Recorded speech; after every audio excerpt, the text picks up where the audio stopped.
Welcome to Holmy Horror. I've been waiting for you. The Watcher. The first letter arrived on a Tuesday. Maggie found it wedged under her front door, the envelope unmarked and her name scrawled in jagged, uneven letters across the front. She tore it open, her stomach tightening as she read the words inside. I see you. She crumpled it immediately, chalking it up to a prank, though the unease lingered.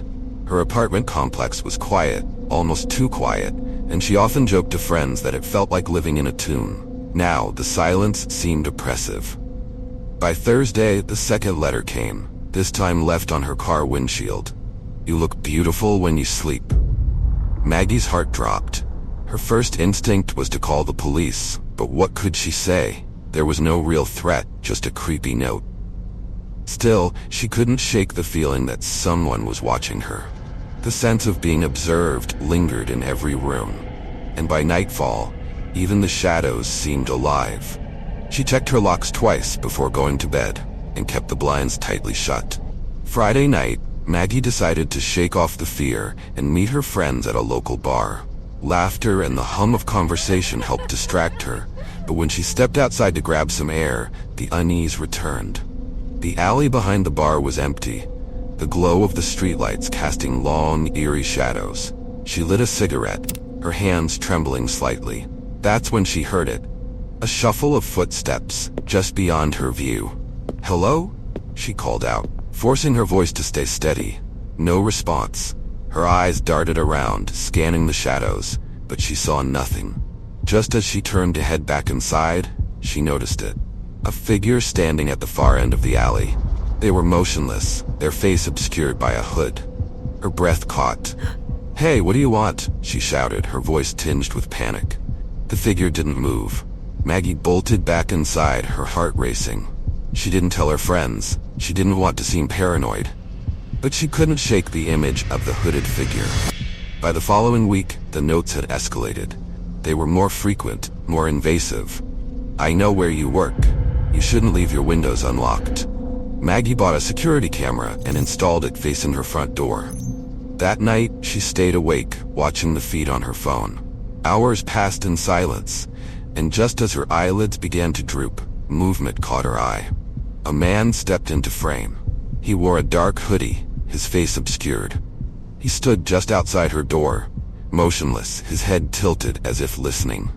Maggie froze, her heart pounding so loudly she could barely hear anything else. The man leaned closer to the door, then turned and stared directly at the camera. His face was pale, his eyes wide and unblinking. He raised a hand and pressed a single finger to his lips before walking away. Maggie called the police. When they arrived, the man was long gone. The officers promised to patrol the area and suggested she stay with a friend for a while. Maggie declined, determined to reclaim her sense of safety. That night, she locked herself in her bedroom, clutching a kitchen knife under the covers. Days passed without incident, and Maggie started to believe the worst was over. The tension began to ease, though she remained cautious. Then came the tapping. It started late one night, faint and deliberate, coming from her bedroom window. Maggie froze, gripping her knife tightly. Her apartment was on the third floor. The tapping grew louder, more insistent. Summoning her courage, she crept to the window and yanked the blinds open. There was nothing there, just the night sky and the faint glow of the city below. Relief washed over her, but as she turned away, she heard it again, this time from the living room. Someone was inside. Her breath hitched as she tiptoed toward the door, her hands shaking. The knife felt useless in her grip. She pressed her ear to the door and heard soft, deliberate footsteps on the hardwood floor. "Who's there?" she demanded, her voice trembling. The footsteps stopped. Silence. She flung the door open, knife raised, but the living room was empty. The only sound was her own ragged breathing. And then she saw it, words scrawled on the wall in dark red. "I'm already here." Panic surged through Maggie as she bolted for the door, desperate to escape. But as her hand reached for the lock, she felt a sharp, searing pain in her side. She gasped, stumbling forward, and turned to see him. The man from the camera, his face inches from hers, a twisted smile stretching his lips. "You've been so fun to watch," he whispered, his voice calm and chilling. Maggie slashed at him with the knife, but he was quicker. He grabbed her wrist and twisted it violently, forcing her to drop the blade. She screamed, her cries muffled as he clamped a hand over her mouth. "You don't understand," he murmured. "This isn't about you. It's about the show." With terrifying strength, he dragged her toward the bedroom. Maggie kicked and fought, but his grip was unyielding. He slammed her onto the bed and pulled out a phone, angling the camera toward her. "They've been waiting for this," he said, his eyes gleaming with a manic intensity. "The audience loves a good finale." Maggie's blood ran cold as she realized what he meant. The notes, the stalking, it wasn't just for his own sick pleasure. He was broadcasting it to them. As she struggled, she caught a glimpse of the phone screen. Dozens of usernames filled the chat, comments scrolling rapidly. Finally! Make her scream. This is the best episode yet. The realization hit her like a freight train. She wasn't just his victim, she was entertainment.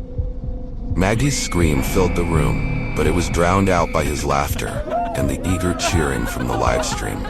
When the police arrived the next morning, responding to a neighbor's complaint about strange noises, they found the apartment empty.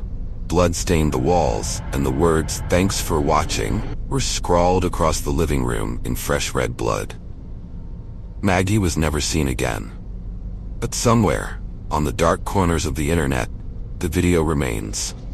The last frame shows her staring into the camera, her eyes wide with terror as the man whispers behind her, "Smile, they're always watching." Thanks for watching. And don't forget to subscribe for more chilling stories. And remember, be careful. I'll be watching you.